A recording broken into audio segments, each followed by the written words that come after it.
आराम से। ये तो वर्षा है साहब। मतलब ये ब्रह्मानगर हमारे इलाके की है। और वो 2 लड़कियां?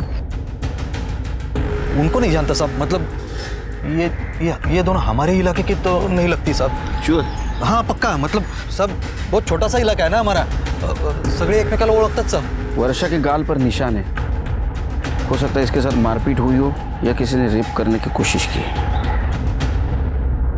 ये दूसरे लड़की के मुंह से खून आ रहा है बाहर। शायद इसने खून की उल्टी की।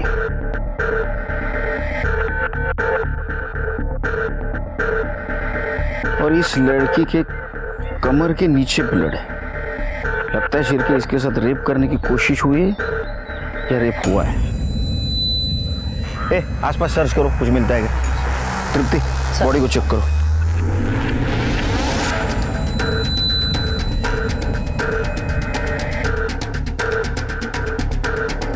सर कोई आइडेंटिफिकेशन नहीं है। पीएम रिपोर्ट के बाद ही पता चलेगा। सर आपको क्या लगता है सुसाइड है? नहीं, अभी तो कुछ नहीं बोल सकते, क्योंकि 3 लड़कियां एक साथ सुसाइड कैसे करेंगी। मुझे लगता है हमें गुमराह करने के लिए इनको पहले कहीं मारा और बाद में यहाँ लटकाया गया। सर यहाँ आइए। सर ये देखिए, कार के टायर के निशान है। इसका मतलब ये हो सकता है इन तीनों लड़कियों को कोई गाड़ी से यहाँ लेके आया और टांग दिया। फॉरेंसिक टीम को बुला और पूरे क्राइम सीन की जांच करो। और एक काम करना, ये वर्षा के अलावा जो 2 लड़कियां हैं, इनके फोटो सारे पुलिस स्टेशन में सर्कुलेट कर दो। देखो कोई मिसिंग कंप्लेंट है क्या। ठीक है सर। एक वक्त था जब देवी पूजा प्रत्यक्ष नारी की होती थी, लेकिन आज जब महिलाओं पर अत्याचार के मामले इतने ज्यादा बढ़ चुके हैं, नारी की परिस्थिति ही बदल गई है। नासिक की ब्रह्मनगर पुलिस को 3 लड़कियों की लाश बहुत ही बुरी हालत में पेड़ से लटकी हुई मिली, जिसने सवाल पैदा कर दिए कि कौन थी ये लड़कियां और इस कत्ल के पीछे का मकसद क्या था। नमस्कार, मैं दिव्यांका त्रिपाठी दहिया क्राइम पेट्रोल सतर्क के इस एपिसोड में आपका स्वागत करती हूँ। आज की कहानी 3 लड़कियों की है जिनके अपने अरमान थे, अपने सपने थे, जो ऊंची उड़ान भरना चाहती थी, लेकिन बड़ी ही बेदर्दी से उनके सारे अरमानों को कुचल दिया गया। उनमें से एक थी वर्षा। दुनिया में ऐसे लोग बहुत कम होते हैं जो दूसरों के लिए अपना पूरा जीवन समर्पित कर देते हैं। वर्षा वैसी थी। तो बच्चों, बादल से गिरने वाली पानी की हर एक बूंद हर एक के लिए होती है। वो कभी किसी में कोई फर्क नहीं करती, तो हम क्यों करें? अच्छा आप बताओ, जब चोट लगती है तो दर्द सभी को होता है? हाँ होता है। और जब हाथ में टॉफी देखते हो तो खुशी सभी को होती है? हाँ होती है। अच्छा, तो अगर आप लोग सुबह से पढ़ रहे हो स्कूल में और दोपहर को भूख सभी को लगती है? हाँ लगती है। तो चलो भागो फिर, लेकिन कल सुबह सभी टाइम पर आ जाना, ठीक है? हाँ।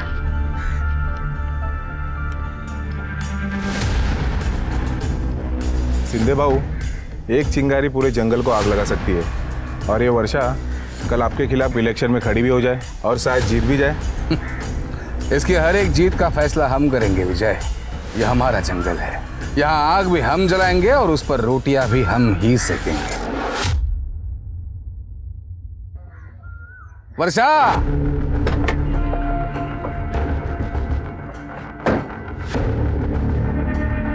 ये जो भी कर रही हो ना, सही नहीं कर रही हो।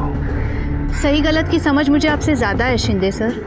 मैं वही कर रही हूँ जो मुझे करना चाहिए। क्या ये हा? ये 4 किताबें लोगों की सोच नहीं बदल सकती। ऐसी सोचना सिर्फ अनपढ़ लोगों की हो सकती। वैसे नसीहत के लिए शुक्रिया।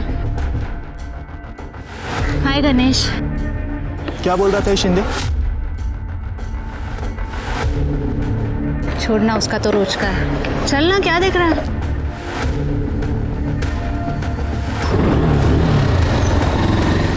आजकल ये दोनों साथ में दिखते हैं हमेशा, और दोनों के बीच कुछ पक रहा है। अच्छा, लेकिन इसको तो बाद में देखते हैं। पहले इस स्कूल का कुछ करना पड़ेगा। ए बच्चे लोग चलो भाग भाग आगे चल, स्कूल खत्म, चल निकल। ए डाल दे सब इधर, ए छोड़ दे सब। सोच बदलेगी, कुछ भी नहीं दिखना चाहिए, चला दे सब। आ जल्दी।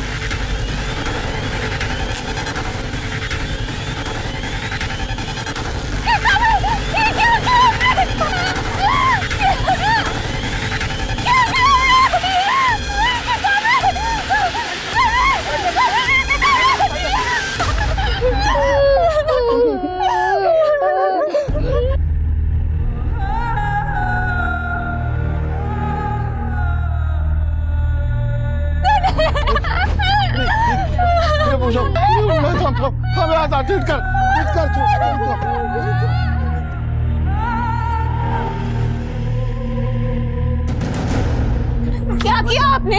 हाँ, एक एक पैसा जोड़कर मैंने ये स्कूल बनवाया था। ये स्कूल फिर बनेगा, किताबें फिर से टेबल पर होंगी। आप ना ये किताबें जला सकते हैं, लेकिन मेरी हिम्मत नहीं, समझा? हाँ तू चल गणेश, लेके जा इसको। हाँ लेके चल। शिंदे साहब माफ कर देना उसको। समझा उसको। ठीक है शिंदे साहब। चल रे।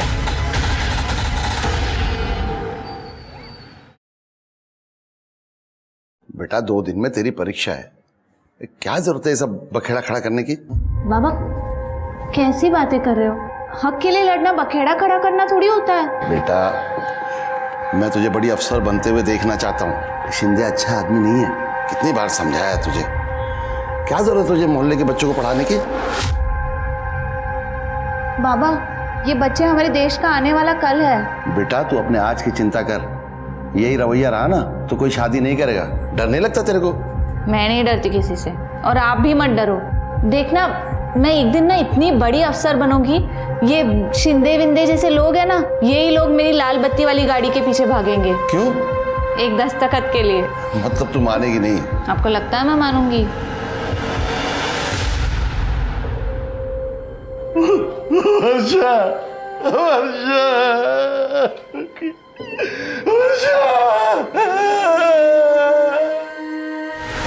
शेरनी थी साहब, शेरनी थी मेरी बेटी। किसी भी सही काम को करने के लिए कभी नहीं डरती थी साहब। मैं तो ऑटो चलाता हूँ, पर मेरी बेटी के सपने बहुत बड़े थे सर। वो हम लोगों के लिए, समाज के लिए बहुत कुछ करना चाहती थी। देखिए हम आपकी हालत समझते हैं, लेकिन कुछ सवाल हमें पूछने पड़ेंगे। आप आखिरी बार कब मिले उससे? कल जब वो अपनी यूपीएससी की आखिरी परीक्षा देने जा रही थी। बाबा ये थे। अरे थाम जरा, ले। कोई भी शुभ काम करने से पहले दही शक्कर खाना चाहिए, काम सफल होता है। लेकिन विज्ञान कहता है कि शक्कर खाने से तो डायबिटीज होती है। अरे काय नहीं डायबिटिक बेटी, हाँ बाप तेरा जाहिल है तो उसको पागल बना रही तू। देख 55 का हो, क्या तकलीफ है?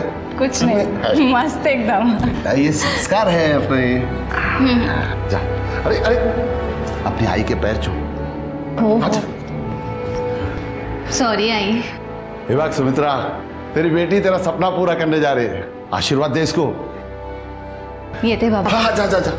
वो परीक्षा देने चली गई और मैं ऑटो चलाने चला गया। शुक्रवार और शनिवार को कमाई अच्छी होती है, तो मैं रात भर धंधा किया, और जब सुबह घर वापस आया तो वो घर पे नहीं थी। मैं उसको ढूंढने को गया तो मेरे को पता चलेगी।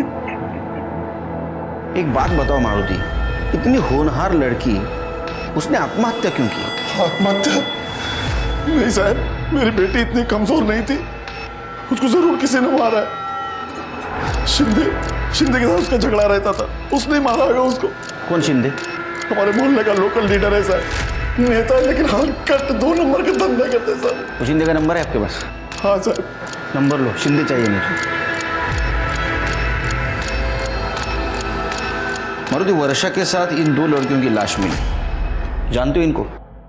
नहीं साहब, मैं नहीं जानता इनको। यूपीएससी की होंगी तो मालूम नहीं। ठीक है मारुति, जाओ हम तहकीकात शुरू करते हैं। संभाल।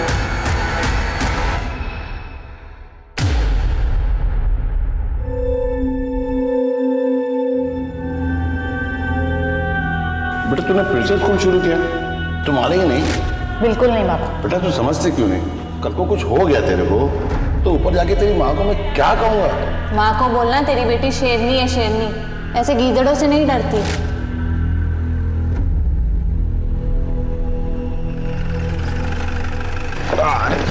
Good morning sir. Good morning. Sir तीनों लड़कियों की पीएम रिपोर्ट आ गई है सर। सर वर्षा की पीएम रिपोर्ट के हिसाब से उसे रिटर्न नाम की दवाई चॉकलेट में मिक्स करके दी थी सर, जिसकी वजह से वो बेहोश हो गई और फिर उसके साथ बलात्कार किया गया सर। ये देखिए, और उसका गला घोट के मार दिया गया सर। और सर जो दूसरी लड़की जिसकी उम्र तकरीबन 20 साल थी, उसकी मौत एबॉर्शन और हैवी ब्लीडिंग की वजह से हुई है। और सर तीसरी लड़की जिसकी उम्र 18 साल थी, उसे नाम का जहर दिया गया था सर, उसकी वजह से उसकी मौत हुई। तीनों लड़कियों की मौत अलग अलग कारण से हुई है और उनका डेथ टाइमिंग भी अलग अलग है। जिस लड़की का एबॉर्शन हुआ उसकी मौत शाम को 6 से 6:30 के बीच में हुई है, जबकि वर्षा की मौत रात को 10 से 11 के बीच हुई है। और ये जो तीसरी लड़की है, इसकी मौत सवेरे 2 बजे हुई है। तीनों मौत का टाइम अलग अलग है।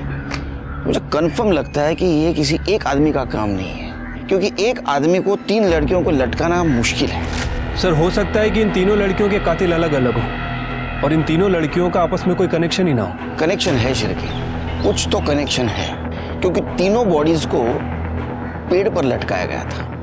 अच्छा, इन 2 लड़कियों की कुछ आइडेंटिटी मिली? नहीं सर, आसपास के पुलिस स्टेशन में हमारे विक्टिम से मैच करते हुए किसी भी लड़की कोई भी मिसिंग कंप्लेंट दर्ज नहीं हुई है। सर हो सकता है ये लड़कियां बाहर से लाई गई हो, सर मुंबई या पुणे से। ये शिंदे का क्या हुआ?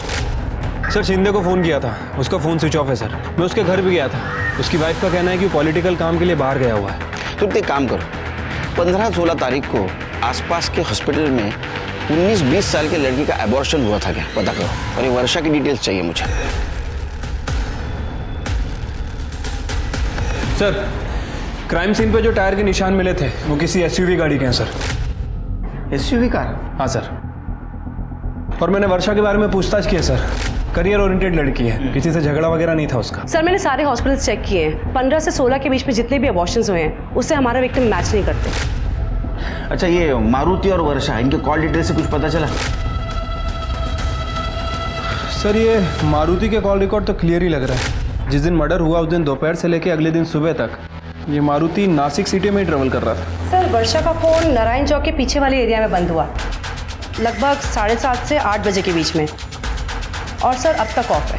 वो एरिया में जाके पता करो, डिटेल्स निकालो। सर वर्षा की लास्ट लोकेशन यही थी जहां उसका फ़ोन बंद हुआ है। ये पूरा एरिया अच्छे से स्कैन करो, कुछ भी छूटना नहीं चाहिए।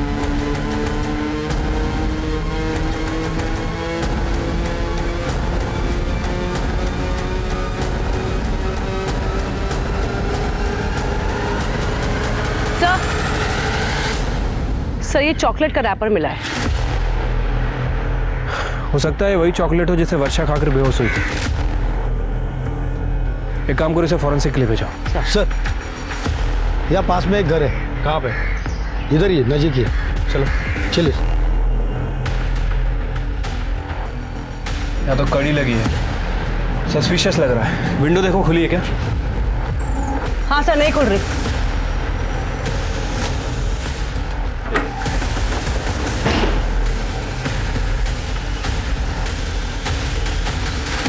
सर घर की हालत देख के लगता तो नहीं कि यहाँ कोई फैमिली रहती होगी। एक काम करो, पूरा घर अच्छे से चेक करो। सर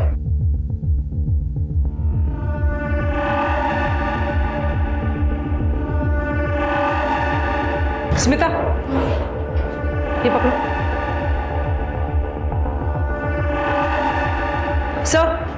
सर ये देखिए, लड़कियों के अलग अलग साइज के कपड़े हैं। लगता है वो लड़कियां लाई जाती थी। कड़े फॉरेंसिक को फोन करो, पता तो चले यहाँ चल क्या रहा था। सर। तृप्ति सर, ये वर्षा ऐसे सुनसान एरिया में अकेले क्या कर रही थी? सर हो सकता है कि इसको यहाँ पे जबरदस्ती लाया गया हो।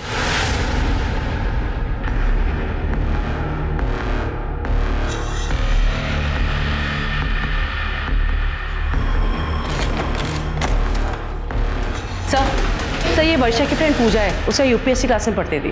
ओ बेटा, क्या जानती हो तुम वर्षा के बारे में? सर वर्षा बहुत होनहार लड़की थी।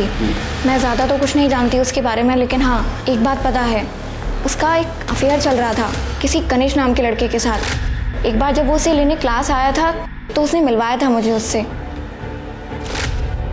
सर मैं आपसे मिलने आने वाला था। मेरा मोबाइल का शॉप है सर, उसी के काम से मैं मुंबई गया था, आज ही आया हूँ। सर मैं और वर्षा एक दूसरे से बहुत प्यार करते थे सर। तुम वर्षा से आखिरी बार कब मिले? सर मैं उसे एग्जाम सेंटर के बाहर छोड़ने गया था सर, तभी हम आखिरी बार मिले थे। तुम वर्षा के बारे में कुछ और बता सकते हो जिससे हमारे इन्वेस्टिगेशन में मदद हो? सर जब मैं उसे एग्जाम सेंटर के बाहर छोड़ने गया था तब। All the best. थैंक्स। आज दुकान का माल लेने के लिए मुझे मुंबई जाना पड़ेगा, तो कल मिलते हैं? ठीक है, मैं घर जाते वक्त ऑटो कर लूँगी। ओके। हाय वर्षा। हाय आशीष। हाय। चले? हाँ बाय गणेश। वर्षा तुम्हें पता है ना कैंपस में बाहर वाले अलाउड नहीं, फिर भी गणेश को बुला लिया तूने। ठीक है, नेक्स्ट टाइम से नहीं बुलाऊंगी। ये आशीष कौन है? सर ये आशीष वर्षा से एक तरफा प्यार करता था, उसके पीछे पड़ा था सर, अच्छा दिखाने का नाटक करता था। मुझे वर्षा ने उसके बारे में बताया था। अच्छा गणेश, ये 2 लड़कियों के फोटो देखो, इन्हें कभी देखा है तुमने? नहीं सर। ध्यान से देखो, शायद वर्षा की दोस्त हो। नहीं सर, मैंने इन दोनों को वर्षा के साथ कभी नहीं देखा। अच्छा वो आशीष कहाँ रहता है? हाँ सर, ये बात सच है, मैं वर्षा से प्यार करता था, लेकिन मैंने कुछ नहीं किया सर। वो गणेश है ना, गणेश, वो जलता था मुझ पे सर। मेरा वर्षा के साथ बात करना उसे जरा भी पसंद नहीं था, और ये बात खुद मुझे वर्षा ने बताई थी। वर्षा मुझे उससे ज्यादा मानती थी और यही बात उससे बर्दाश्त नहीं होती थी सर। उस दिन एग्जाम के बाद कहाँ गए थे? घर गया था सर, माँ की तबीयत खराब रहती है ना, तो सीधा घर जाना पड़ता है। उस दिन वर्षा घर आई थी माँ को देखने, पर 4 बजे तक चली गई थी सर। वो फोटो दिखा इसको। देखा इन 2 लड़कियों की इधर?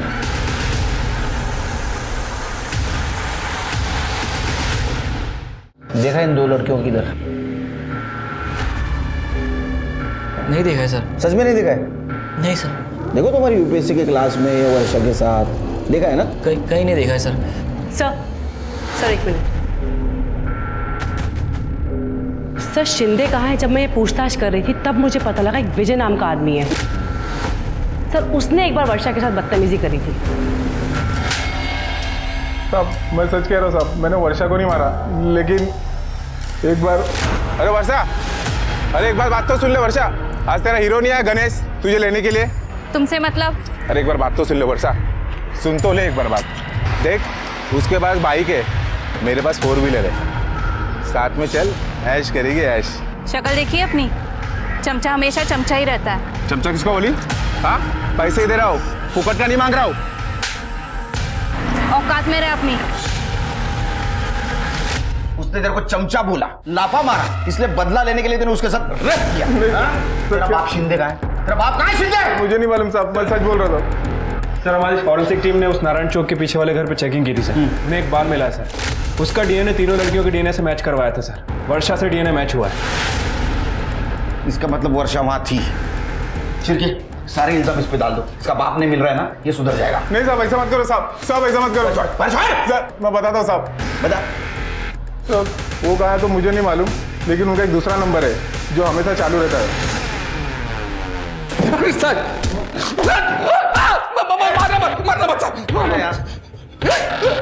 वर्षा को क्यों मारा? मैंने नहीं मारा साहब, वर्षा को मैंने नहीं मारा, वाकई नहीं मारा साहब। पॉलिटिक्स में काम करता हूँ साहब, कैरेक्टर तो साफ रखना पड़ता है ना। वो नारायण चौक के पीछे वाले एरिया में तेरा घर है ना? हाँ, वहाँ लड़कियों के कपड़े मिले अलग अलग साइज के, दुकान लगाया था वहाँ। हाँ, वर्षा को वहाँ लेके जाके कांड किया ना तूने? नहीं साहब, वर्षा के साथ मैंने कुछ नहीं किया सर। मैं तो नासिक में था ही नहीं 3 दिन। मैं पुणे गया था, मैं पार्टी की मीटिंग थी। तो यहाँ क्या लिखा है? यहाँ क्या लिखा है? कुछ नहीं। पुलिस। हाँ, जब सुधरेगा तब दिखेगा। तेरा फोन बंद क्यों था? साहब बीवी घड़ी घड़ी फोन करके परेशान कर देती है, इसलिए मैं फोन बंद रखा था सर। पूना में भी नहीं था मैं। तो कहाँ था? अलीबाग में था, मेरा फार्म हाउस है ना, उधर किसी के साथ। किसके साथ था? जूली। क्या कर रहा था वहाँ? इमेज साफ कर रहा था तेरी? वो भी कॉलगल है साहब। मैं नंबर देता हूँ ना आपको साहब। मला का नंबर देते तू? आप उसे फोन करके एक बार बात कर लो ना साहब, वो बता दे कि मैं उसके साथ था, इसलिए मैं। वर्षा एक होनहार और काबिल लड़की थी, उसकी मौत ने बहुत सारे सवाल खड़े कर दिए थे। मीडिया रिपोर्टिंग ने इस केस को बहुत ज्यादा गरमा दिया था। वहीं पुलिस उन बाकी 2 लड़कियों की पहचान करने में लगी हुई थी। पुलिस ने सारे सरकारी रिकॉर्ड्स चेक किए। क्राइम सीन के 30 किलोमीटर के रेडियस में उन्होंने 18 से 20 साल की लड़कियों की सारी इंफॉर्मेशन निकाली। आखिर में उन्हें एक उम्मीद की किरण नजर आई। सर, उन दोनों लड़कियों का पता चल गया सर। हाँ सर, जिसका अबॉर्शन हुआ था उसका नाम आरती जादव है सर, और दूसरी लड़की का नाम निशा जादव। ये दोनों ही सगी बहन है। इनके फादर का नाम तुकाराम जादव है सर। तुकाराम जादव को बुला। साहब काय झालं? मुझे यहाँ क्यों बुलाया साहब? तुकाराम, आपकी 2 बेटियां हैं ना, कहाँ है वो? तुकाराम, हमें पेड़ से लटकी हुई 2 लड़कियों की लाशें मिली है। फिर भी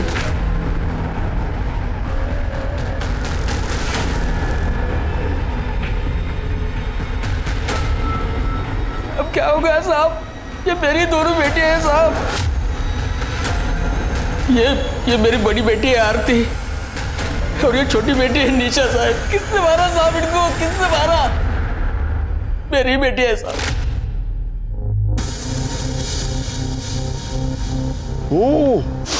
अरे वाह, बहुत बढ़िया खुशबू आ रही है। क्या बना रहे? दाल खिचड़ी? राणे सर, तुम्ही आम्हाला काम देऊ ना, खूप मोठी कृपा केली आहे। अरे कृपा कसली बेटा, ये फर्ज है मेरा। क्या चल रहा है? उठो, उठो, उठ। अरे मास्टर, क्या चल रहा है? पहचानता है ना इनको? कौन है ये? अब इनके हाथ का खाना हमारे स्कूल के बच्चे खाएंगे क्या? Sorry sir. आज के बाद ये लोग यहाँ नहीं दिखने चाहिए, नहीं तो तेरी नौकरी खा जाऊंगा मैं। और तुम जिस काम के लिए पैदा हुए हो वही काम करना। आज के बाद इधर दिखने का नहीं, वरना पूरे खानदान को मार डालूंगा, समझे? तुम लोग ठीक तो हो ना?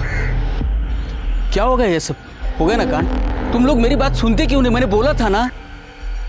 अरे हम लोग ये काम नहीं कर सकते। हम लोग दायरे में रहकर ही जी सकते हैं। कौन से दायरे की बात कर रहे हो आप बाबा? ये 21वीं सदी है और यहाँ कोई भी कुछ भी काम कर सकता है। बहुत डरता था साहब, कहीं कुछ गलत तो हो जाए। तुकाराम, हमें एक बात समझ में नहीं आती। तुम्हारी दोनों लड़कियां घर से गायब थी, फिर भी तुमने कंप्लेंट करना जरूरी नहीं समझा। ऐसा क्यों? कैसे कंप्लेंट करता मैं साहब? कैसे कंप्लेंट करता?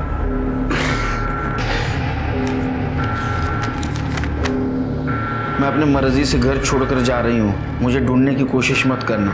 आरती, ये तो आरती की चिट्ठी है। हाँ साहब। और निशा?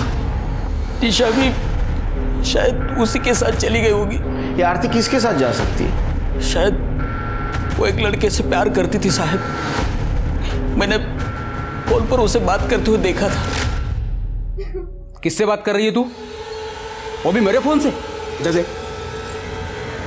मैत्रीण बाबा। मैत्रीण? इतने रात वेड़ा समझतेस मला? इसलिए मैं तुझे कॉलेज भेज रहा हूँ। देखो, तेरा ये जो चल रहा है ना, खत्म कर। आज के आज खत्म कर, वरना मुझे खत्म करना पड़ेगा, और बहुत महंगा पड़ेगा तुझे। चल चल अंदर चल। मुझे क्या पता था साहब, बात इतनी आगे बढ़ेगी।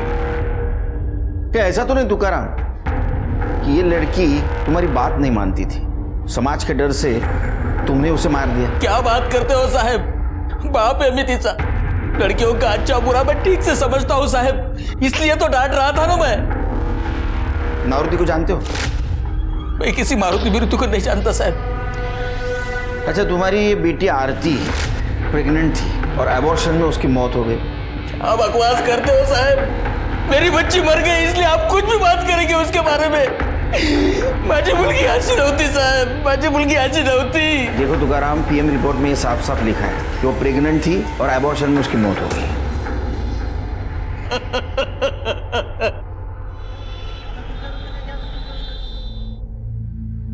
देख, जैसे तेरी पढ़ाई खत्म होती है, तेरी शादी कर डालू, म्हणजे माझ्या डोक्यावरचा बोझ थोडा खाली होईल। क्या बाबा, मैं आपको बोझ लगती हूँ? अरे तसं नाही, पण कधी ना कधी लग्न तर करावंच लागेल ना। देख, पहले तेरी शादी करते हैं, बाद में इस पागल की। हम दोनों चले जाएंगे तो आपका ध्यान कौन रखेगा? दवाई कौन खिलाएगा आपको? मैं नहीं जाने वाली। अरे बाबा यहाँ रह के क्या करेगी तू? कभी ना कभी तो मुझे ऊपर जाना ही पड़ेगा। नहीं बाबा, कैसे बातें कर रहे हो बाबा? मैं आपको कुछ नहीं होने दूंगी। मुझे पता है बेटा।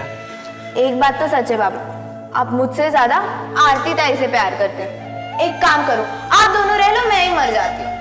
अरे मरे तेरे दुश्मन, हम बहनें हैं, साथ में जिएंगे, साथ में ही मरेंगे।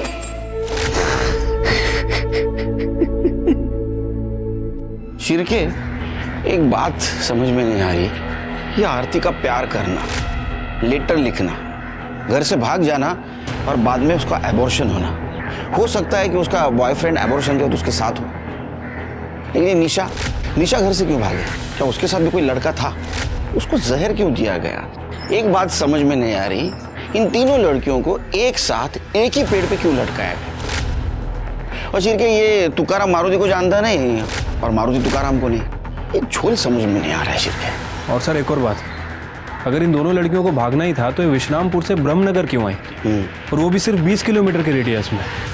और सर सबसे बड़ा सवाल कि इन दोनों लड़कियों को किसी ने देखा भी नहीं। यही समझ में नहीं आ रहा। शिरके, एक काम करो, ये तुकाराम का कॉल डिटेल्स चेक करो और उसके पड़ोसियों से पूछताछ करो, पता करो ये आरती किससे प्यार करती थी। हमारे हाथ कुछ ना कुछ जरूर लगेगा।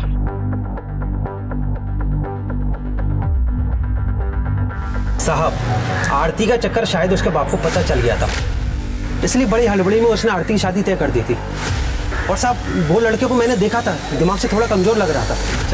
पापा रुक जाइए। हाँ बेटा, क्या हुआ? अरे हाँ बेटा, लाते उसे घर पे लाते। काका ना बाय कर बस बेटा। गुड़िया, बेड लगा। अरे तुकाराम, कौन थे ये लोग? अरे खान, आरती को देखने लड़का आया था, बहुत बड़े लोग हैं। भगवान की कृपा हो गई ना तो जल्दी ही शादी हो जाएगी। उसके बाद आरती कभी कभारी घर से बाहर निकलती थी। तुकाराम, तुमने कुछ बातें छुपाई हमसे, तुमने ये नहीं बताया तुम्हारे लड़की की शादी तय हुई थी। क्या बताता साहब, जिस दिन मैंने आरती को उस लड़के के साथ फोन पर बात करते हुए पकड़ा था, उसके दूसरे ही दिन मैंने नरेंद्र जी और उसके बेटे शिव को बुलाया था। ये देखो आ गई, ये माझी मोटी मुलगी आरती और ये छोटी निशा। आपकी बेटी बहुत सुंदर है तो कर। आवड़ लेना तुला? हाँ, मुझे बहुत पसंद है। अरे क्या करते हो? ऐसा नहीं करो। छोड़। अरे हाँ मिल जाएगा ना मुझे। एक मिनट चाय गिर जाएगा, अंकल से बात तो करने दो। ताई, तू ये शादी नहीं कर सकती, देखा ना कैसा लड़का है वो। जी मैं आया, एक मिनट। काय झालं? तुम्ही आत का आलात?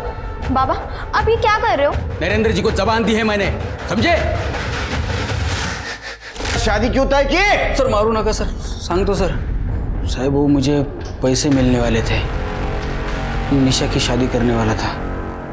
अगर मैं जल्दी नहीं करता तो आरती कुछ कर बैठती, ऐसा टेंशन था मुझे, इसलिए मैंने उसकी शादी जल्दी तय कर दी। तो लड़की के अफेयर के बारे में पता चला तो उसकी शादी तय कर दी, और लड़की के एबॉर्शन के बारे में पता चला तो उसको मार दिया। हाँ? सबसे बड़ा मोटिव तो तुम्हारे पास है।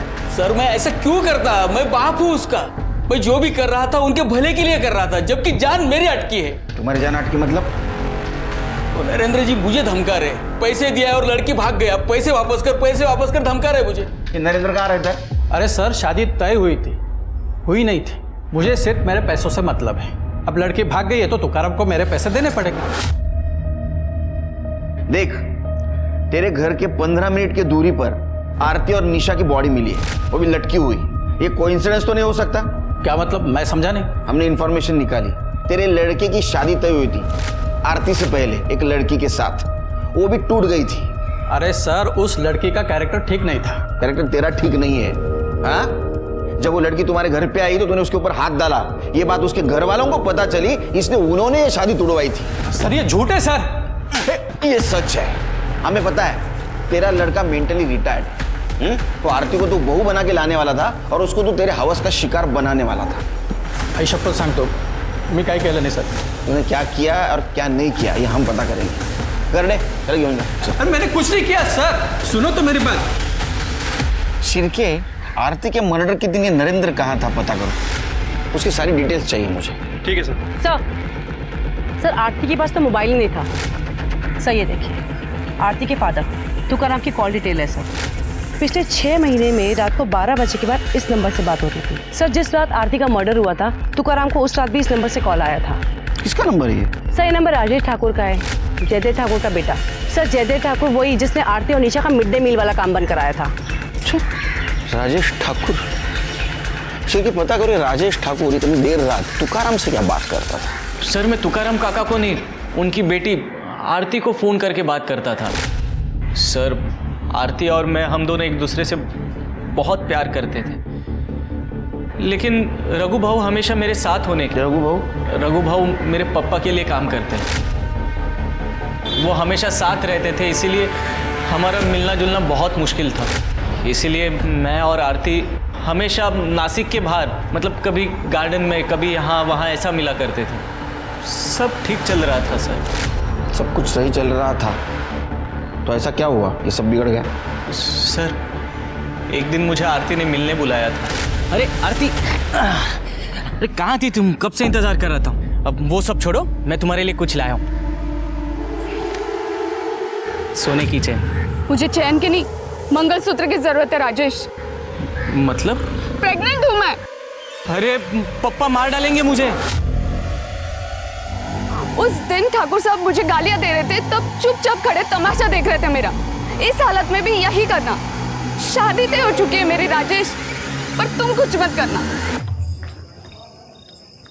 क्यों बार बार फोन कर रहे हो राजेश? मेरी एक बात तो सुनो। तुम इस बच्चे की जिम्मेदारी नहीं उठा पाओगे। देखो हम भाग जाते और शादी कर लेते। सच बोल रहे हो तुम राजेश? कल सुबह ठीक 8 बजे तैयार रहना, मैं पिछले वाले बस स्टॉप पे तुम्हें लेने आऊंगा।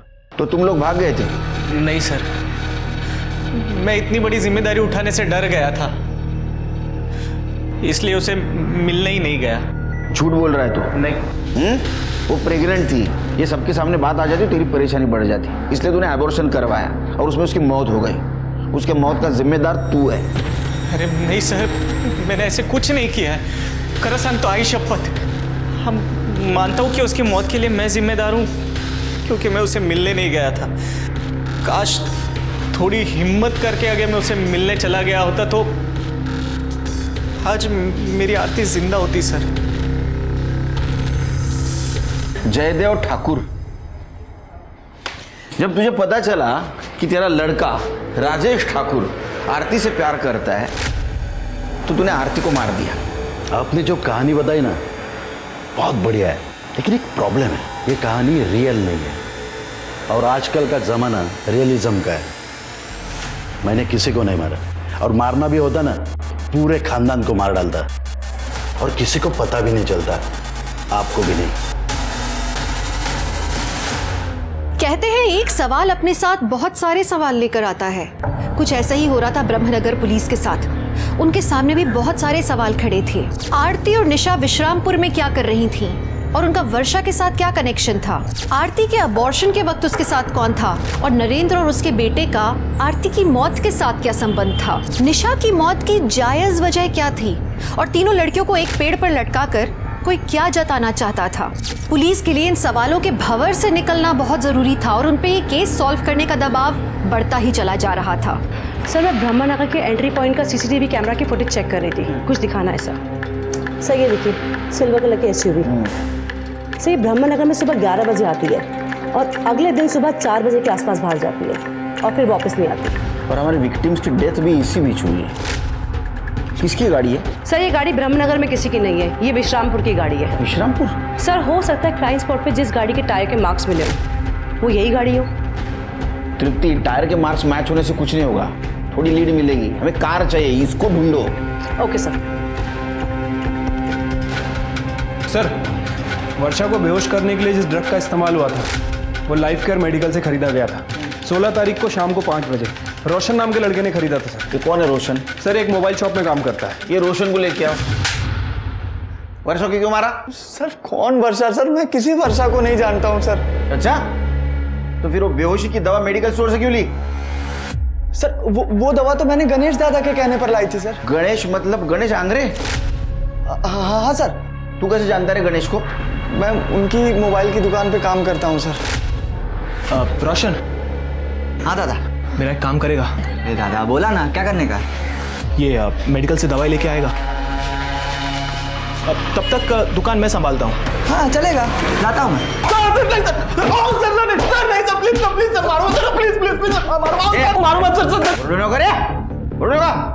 मैंने किसी का मर्डर किया नहीं सर, लेकिन क्या सर मुझे वो वर्षा और आशीष पर शक था सर। उस दिन जब मैं उसे एग्जाम सेंटर के बाहर छोड़ने गया तब मैं घर पे नहीं गया सर, मैं वहीं रुका रहा।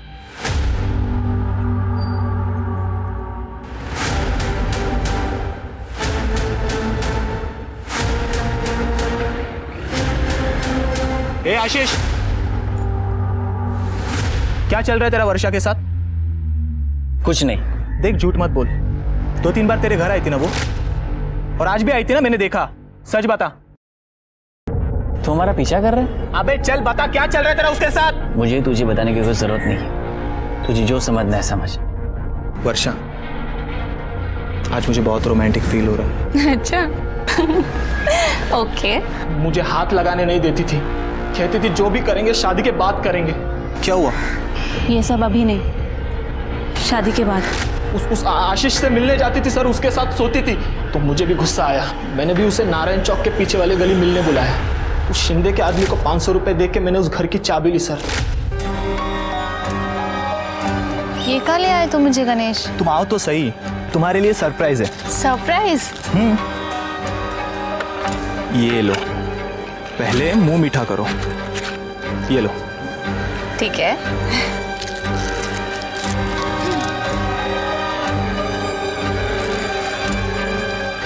अच्छा है ना? वर्षा, मुझे मुंबई में जॉब लग गई है। सच्ची? हाँ। गणेश, कांग्रेचुलेशंस गणेश।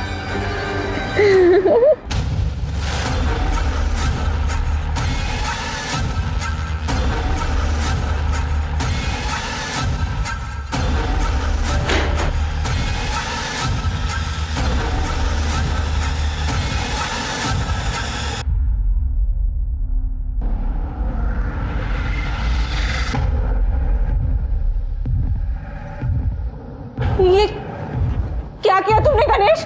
गुस्सा आ रहा है? सोच मुझे कितना आता होगा। तुम लोगों को कितना भी प्यार दिखाओ, तुम लोग सुधरोगे नहीं। हाँ, क्या कहा था मुझे?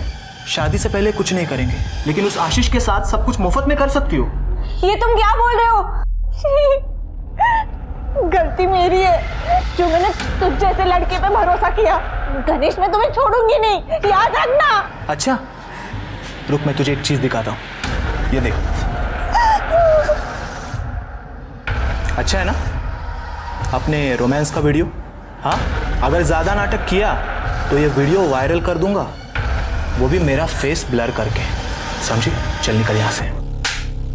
जब वर्षा को पता चला तूने उसके साथ रेप किया है, वो चिल्लाने लगी तो तूने उसको गला दबा के मार दिया। नहीं सर वो उस दिन तो वहां से चली गई थी सर। मैं सिर्फ उसे सबक सिखाना चाहता था, उसे डराना चाहता था सर। उसका वीडियो है मेरे पास, तो वो मुझे मालूम था वो किसी को कुछ नहीं बताएगी सर, तो मैं उसे क्यों मारता? माँ कसम सर, मैं सच कह रहा हूँ सर। थोड़ी सच्चाई जान लेता ना, तेरी गलतफहमी दूर हो जाती। वो आशीष के घर उसकी माँ को मिलने जाती थी, क्योंकि आशीष की माँ बीमार थी। समझा? सर बाकी 2 लड़कियों का क्या किया? नहीं सर, मैं बाकी के 2 लड़कियों को नहीं जानता सर, और मैंने उन्हें पेड़ से भी नहीं लटकाया सर। मैं सच कह रहा हूँ, प्लीज मेरी बात का यकीन करो सर। करडे, ये अपने को नहीं जानता, इसको समझाओ। सर नहीं सर। विश्वास हर रिश्ते की बुनियाद है, और जब गणेश को सच पता लगा उसे भी बहुत पछतावा हुआ। लेकिन पुलिस के सामने भी कई सवाल अभी अनसुलझे से थे कि अगर गणेश ने वर्षा को नहीं मारा तो उस रात वर्षा के साथ हुआ क्या था? ऐसी कौन सी कड़ी थी जो पुलिस से छूट रही थी? सीसीटीवी में दिखी हुई कार भी अब तक पुलिस के हाथ नहीं लगी थी।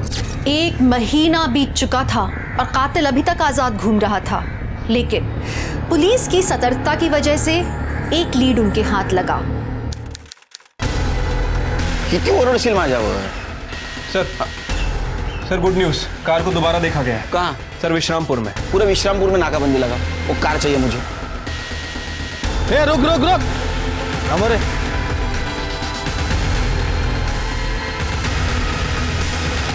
देख, उस बॉडी में 3 लड़कियों के ब्लड के ट्रेसेस मिले। इससे तो जाहिर होता है कि वर्षा, आरती और निशा की बॉडी उस गाड़ी से लाई गई थी। अब सच बता, वरना ये शिरके। साहब मारो, साहब बोलता हूँ साहब। साहब मैंने जो कुछ किया वो जयदेव साहब के कहने पे किया, क्योंकि उस रात जब राजेश आरती से बात कर रहा था कॉल पे। कल सुबह ठीक 8 बजे तैयार रहना, मैं पिछले वाले बस स्टॉप पे तुम्हें लेने आऊँगा। तो जयदेव साहब ने सब कुछ सुन लिया था। पापा किससे बात कर रहा था? किससे बात कर रहा था? जिस लड़की के हाथ का खाना स्कूल के बच्चों को मैं खाने नहीं देता, उसी लड़की को तो अपनी घर की बहू बनाना चाहता है। इस रूम के बाहर नहीं निकलने का। पापा आइकर पापा मोबाइल तो दे दो पापा। रघु उठा ले उस लड़की को, सुबह 8 बजे आएगी वो बस स्टॉप पे, लेकर जा कहीं भी एबॉर्शन करवा दे, जो भी होगा मैं देख लूंगा। दादा सुन मोहसिन, एक अबॉर्शन करवाना था बिना किसी को पता चले। शांता नाम की एक औरत है, लेकिन उसने ये काम छोड़ दिया है। तो अब? हाँ, लेकिन एक आदमी है जो तुम्हारा काम करवा सकता है। काम हो जाएगा आपका, लेकिन पैसे लगेंगे। पैसे मिल जाएंगे। आप लड़की को लेकर आ जाओ शांताबाई के घर पे। अपना ख्याल रखना चाहिए, और तू बाबा का बोल, मैं बाबा को संभाल लूँगी, तो चिंता मत कर। हाँ, अच्छे से रहना। हाँ, तो तेरे ध्यान रखना।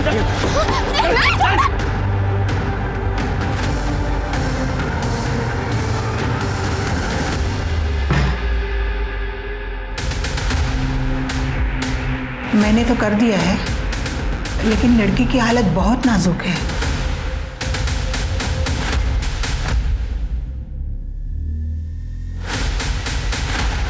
अबे ये तो मर गई है। क्या? अब क्या करे? क्या करूं मतलब? जंगल में फेंक देगा भी।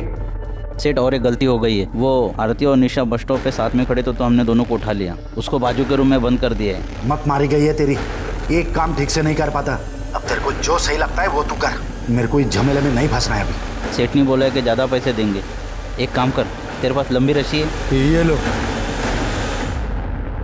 आरती की बहन निशा है, अगर ये जिंदा रहती ना तो हमारे लिए मुश्किल पैदा करती, इसलिए जहर का इंजेक्शन दे दिया इसको। वैसे इंजेक्शन लाया था आरती के लिए, अगर एबॉर्शन के लिए मना करती ना तो उसको देने वाला था, लेकिन कोई नहीं, उसके बहन के काम आ गया। वर्षा को क्यों मारा? और तेरे को मदद करने वाला आदमी कौन था? आई शपथ साहब, वर्षा को मैंने नहीं मारा। लेकिन साहब मैं आपको बता सकता हूँ कि मुझे मदद करने वाला इंसान कौन है। कौन था? तो वो तू है जिसने रघु को मदद की।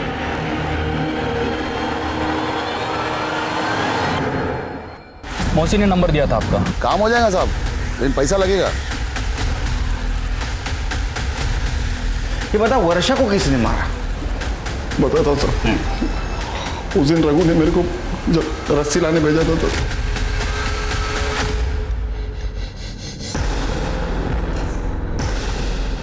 बाबा। वर्षा क्या हो गया तेरे को? किसने किया तेरे साथ? पापा, गणेश ने मुझे कोई चॉकलेट खिलाया, उसमें शायद कुछ था, मैं खाकर बेहोश हो गई और वो मुझे कहीं लेके गया और उसने मेरे साथ जबरदस्ती की। बाबा रो मत बेटा, रो।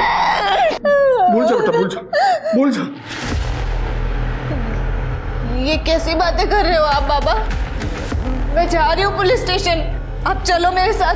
अच्छा। उसने मेरे साथ बहुत गलत किया है, मैं उसके खिलाफ कंप्लेंट करूंगी बाबा। बात सुन बेटा, देखिए हमारी इज्जत का क्या होगा बेटा? बाबा ये आप क्या बोल रहे हो? ऐसा कुछ करने को जाएगी तो शादी कैसे होगी बाबा? बेटा? उसने मेरे साथ गलत किया है, मैं जा रही हूँ बाबा। आप मैं अकेले।